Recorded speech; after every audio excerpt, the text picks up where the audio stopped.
Food video ആയിട്ടാണ് വരുന്നത്. അപ്പോൾ എന്താണെന്ന് എല്ലാ കൂട്ടുകാർക്കും ഒരു ആകാംക്ഷ തോന്നില്ലേ? നമ്മുടെ ശീമച്ചക്ക തോരനുമായിട്ടാണ് ഞാൻ വന്നിട്ടുള്ളത്. ഇന്ന് നമ്മൾ ട്രിവാൻഡ്രത്ത് ശീമച്ചക്ക എന്നാണ് ഇതിനെ പറയുന്നത്. നിങ്ങളുടെ നാട്ടിൽ എന്തൊക്കെയാണ് ഇതിനെ വിളിക്കുന്നതെന്ന് കമൻറ്റ് ചെയ്യണേ. പല നാട്ടിൽ പല പേരാണ് അറിയുന്നതെന്ന് എനിക്കറിയാം, അതുകൊണ്ടാണ് കേട്ടോ ചോദിച്ചത്. അങ്ങനെ നമുക്ക് എങ്ങനെ ശീമച്ചക്ക തോരൻ വയ്ക്കാൻ നോക്കിയാലോ? ആദ്യം നമ്മൾ അത്യാവശ്യം നല്ല വലുപ്പമൊക്കെ ഉള്ള ശീമച്ചക്ക വാങ്ങിച്ചിട്ടുണ്ട് കേട്ടോ. ഇതിൻ്റെ തൊലിയൊക്കെ ചെത്തിയതിനെ കുറച്ച് കുഞ്ഞു പീസായിട്ട് മുറിച്ചിട്ട് അതിൻ്റെ നടുക്കുള്ള പഞ്ചൊക്കെ എടുത്ത് കളഞ്ഞിട്ട് ഒരു അത്യാവശ്യം കുഞ്ഞു പീസായിട്ട് മുറിച്ച് നമ്മൾ എടുക്കണം. നമുക്ക് എത്ര ശീമച്ചക്ക നമ്മൾ ക്വാണ്ടിറ്റി ഉണ്ടോ അതേ ക്വാണ്ടിറ്റിയിൽ നമ്മൾ തേങ്ങ എടുക്കുക. എത്രയും തേങ്ങ ഇടുന്നോ അത്രയും നല്ല രുചി കൂടും കേട്ടോ. കൂടെ കുറച്ച് മഞ്ഞൾപ്പൊടിയും പിന്നെ കുറച്ച് ഗരം മസാലയും പിന്നെ നമ്മൾ വറുത്ത മുളക് പൊടിയാണ് ചേർത്ത് കൊടുക്കുന്നത്. നിങ്ങൾ എരിവിനനുസരിച്ച് പച്ചമുളക് പൊടിയും നമ്മളെ മല്ലിപ്പൊടിയും കൂടെ വറുത്തെടുത്തതാണ് കേട്ടോ. ഇല്ലാത്തൊരു പച്ചമുളക് പൊടിയും മല്ലിപ്പൊടിയും ഇട്ടാൽ മതിയാവും. അങ്ങനെ അതൊക്കെ ഇട്ട് നന്നായിട്ട് അരച്ച് പേസ്റ്റാക്കി മാറ്റി വെച്ചിട്ടുണ്ട്. അടുത്ത് നമ്മൾ തോരൻ വെക്കണ ഒരു ചട്ടി അടുപ്പത്ത് വെച്ചിട്ട് അതിനകത്ത് അത്യാവശ്യത്തിന് കുറച്ചധികം എണ്ണ ഒഴിച്ചു കൊടുക്കണം. എന്നിട്ട് അതൊന്ന് ചൂടാകുമ്പോൾ ആദ്യം നമ്മൾ പച്ചമുളക് 2-3 പീസായിട്ട് മുറിച്ചതും പിന്നെ വെളുത്തുള്ളിയിൽ അത് 5-6 ആദ്യം ഇട്ട് കൊടുക്കുന്നത്. കടുക് പൊട്ടിച്ചിട്ട് അതാണ് ഇട്ട് കൊടുക്കുന്നത്.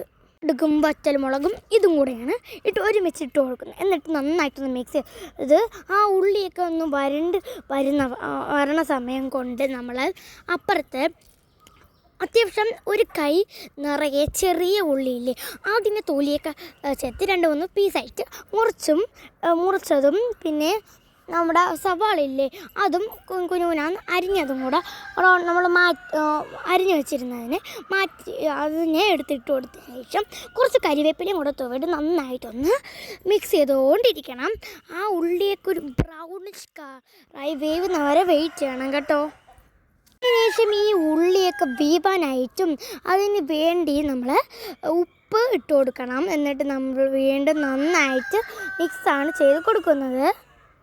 ഉള്ളിയൊക്കെ ബ്രൗണായി നമ്മൾ കിണ്ടിയതിന് ശേഷം നമ്മൾ അരിഞ്ഞു കഴുകി മാറ്റി വെച്ചിരുന്ന നമ്മുടെ ശീമച്ചക്ക ഇല്ലേ അതങ്ങോട്ട് എടുത്തിട്ട് ഈ പാത്രത്തിലേക്ക് അങ്ങോട്ട് ആദ്യം തട്ടി കൊടുക്കണം. നമ്മൾ ശീമച്ചക്ക കുരുകനാന്ന് അരിഞ്ഞു വെച്ചിട്ടുണ്ട്.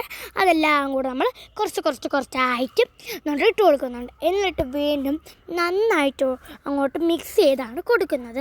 കാരണം ഞാൻ എല്ലാ വീഡിയോസിലും പറയും പോലെ അത് എല്ലായിടത്തും പിടിക്കാൻ വേണ്ടിയിട്ടാണ് കേട്ടോ. ഈ ശീമച്ചക്ക എല്ലാവരും തൊലിച്ചെത്തിയിട്ട് കഴുകിയിട്ട് വേണം കേട്ടോ അരി. അതിനകത്ത് കറ കാണും, അതിനാണ് കേട്ടോ കഴുകുന്നത്. അങ്ങനെ നന്നായിട്ട് അങ്ങോട്ടും ഇങ്ങോട്ടും കുറച്ച് നേരം മിക്സ് ചെയ്യുന്നുണ്ട്.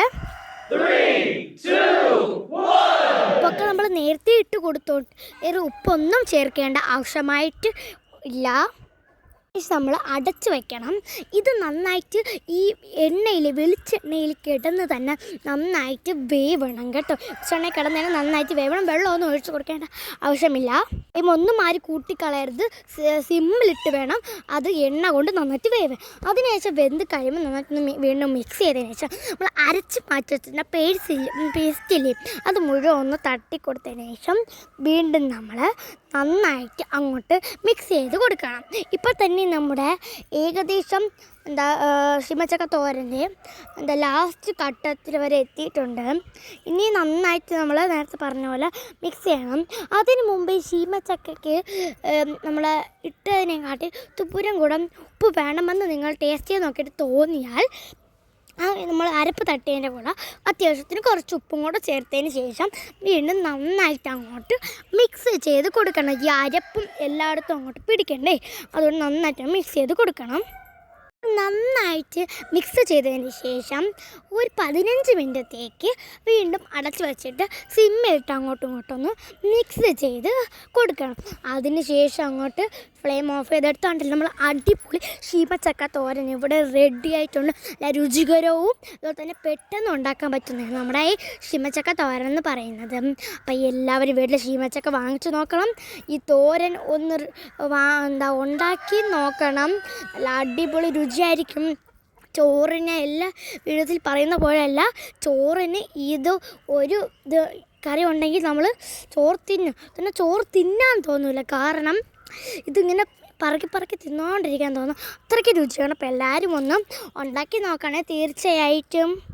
എത്ര പേര് വീട്ടിൽ ശീമച്ചക്ക വാങ്ങിച്ചിട്ടുണ്ട്, തോരനോ എന്തെങ്കിലും വെച്ച് കഴിച്ചിട്ടുണ്ട് എന്നും കൂടെ ഒന്ന് കമൻറ്റ് ചെയ്യണേ, എന്നറിയാൻ വേണ്ടിയിട്ട്. അപ്പം എല്ലാവരും ഉണ്ടാക്കി നോക്കണം. ലൈക്കും ഷെയർ സബ്സ്ക്രൈബും കമൻറ്റ് ആരും ചെയ്യാൻ മറക്കണം. അപ്പോൾ എല്ലാവർക്കും bye. Thank you for watching. Muthumani.